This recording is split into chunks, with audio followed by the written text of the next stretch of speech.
Hey guys and gals, Sweet Project Cars here, and we are going to be doing another edition of how to get your car back into condition after a hard, salty, nasty, rotten winter.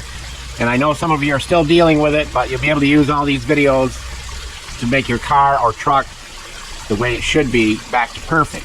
But we've got to go and check out our little test we're doing on conditioner, which was done 12 days and roughly 3 hours ago. Let's go take a look at it and see how it's doing and which one of these conditioners, UV protectants, is actually doing the job.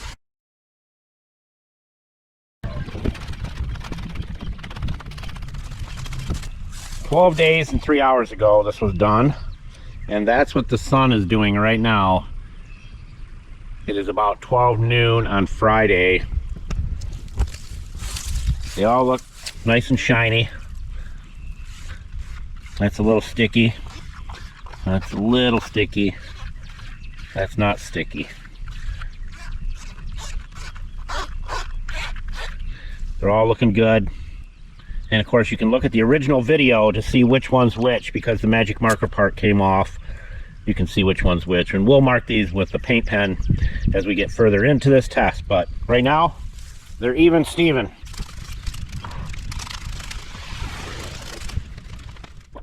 All right, ladies and gentlemen, as I said earlier, this is Sweet Project Cars, and we're doing the series on getting your car back into condition after a rotten, horrible, nasty, rotten winter.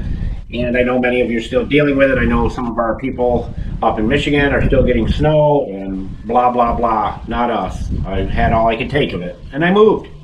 If you don't like your situation, do something about it. That's my theory.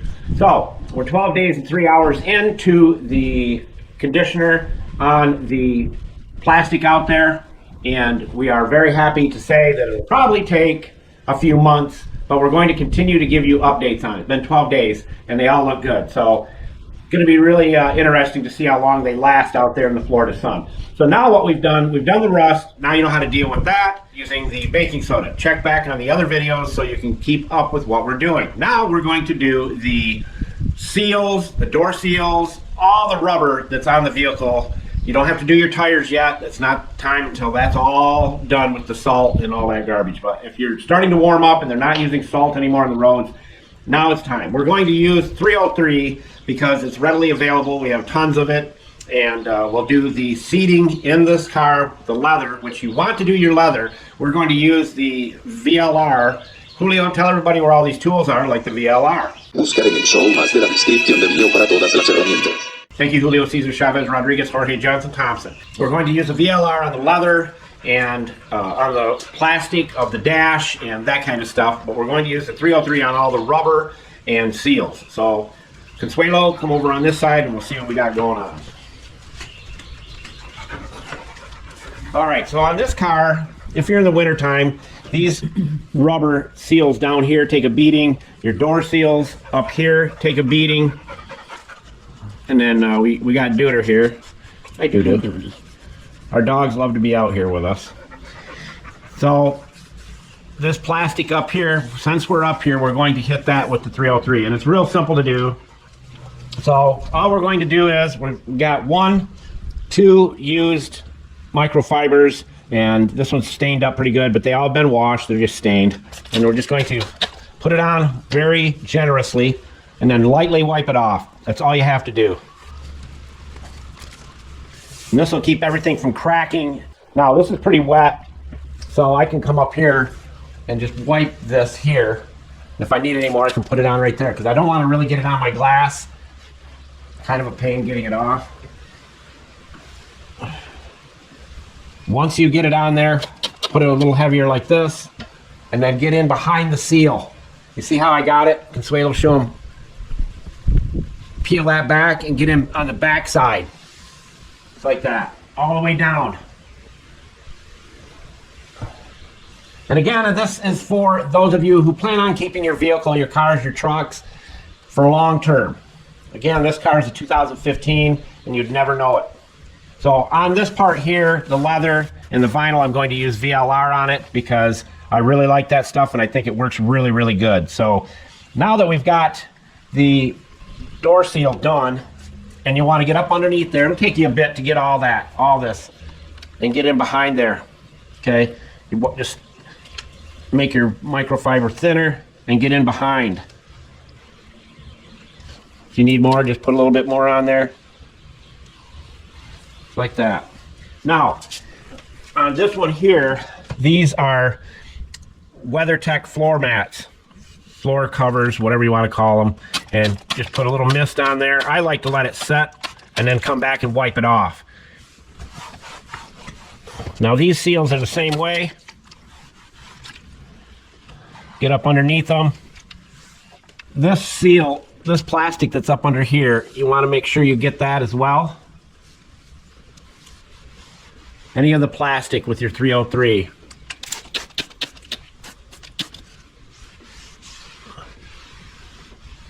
So you can spray it on directly like this if you want, and then wipe it very gently, or you can spray it on the cloth. Now we're going to come over here to this seal here. A lot of people forget about that seal. And remember, in the wintertime, it's really dry out. So these things do nothing but dry out. And then when they get salt on them, see how I get behind that with the 303 on it? And I wipe down that edge right there. And now's the time you can start wiping down your door jambs, all this stuff, and cleaning that all up. Then I'll come down through here. Now, the other thing you do not want to forget is to do your boots, where your electrical wires and stuff go through from the chassis of the car to the door, to your locks and power windows and all that. Put it on heavy, just damp it off. That keeps these tubes from cracking. It's like that. Now this is all rubber. So when you open this door, you don't get to it any better, but this is your seal between the two doors. And then you want to make sure that you get this part right here on your windows.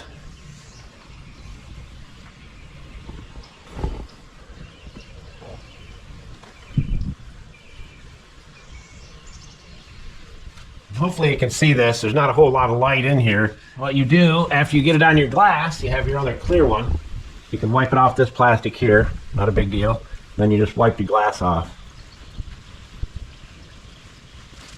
So it'll take you about an hour to do all your seals, but it's really worth it, my friends. I can't tell you enough that if you do this kind of stuff just once a year after winter, is better than not doing it at all. And you'll be glad that you did, because your vehicle will last you for years and years and years. Because as I said earlier, the winter time is really dried out. That's why your skin turns into a crusty old prune in the wintertime, because there's no humidity and just dries rubber and plastic out like you wouldn't believe. And leather, really, it's really bad on leather. And another thing that I want to give you a little tip on, if you can wear non-jeans when getting in and out of your leather seating, you'll keep from wearing down the bolsters, which are the part on the side of the seats here, from wearing these bolsters down right here. Because you scuff your butt across it, and it does nothing but chafe it badly. No jeans. No jeans. All right, so wear your grunderwear. Wear your grunderwear or your birthday suit, whatever. I mean, seriously. My car out here is, I make sure I don't wear jeans in it, because getting in and out of it's kind of tough to start with when you're a chubs. So getting in and out, you want to drag your A right across the bolster, and that's why a lot of the Corvettes, especially, and tight cabin cars like this Cadillac, is quite tight, ends up chafing off the leather and the threads on the bolsters. So just another tip. With that, don't be a schmuckle, because if you ever become a schmuckle, you'll never have any friends, and that's not good. Sweet Project Cars, out!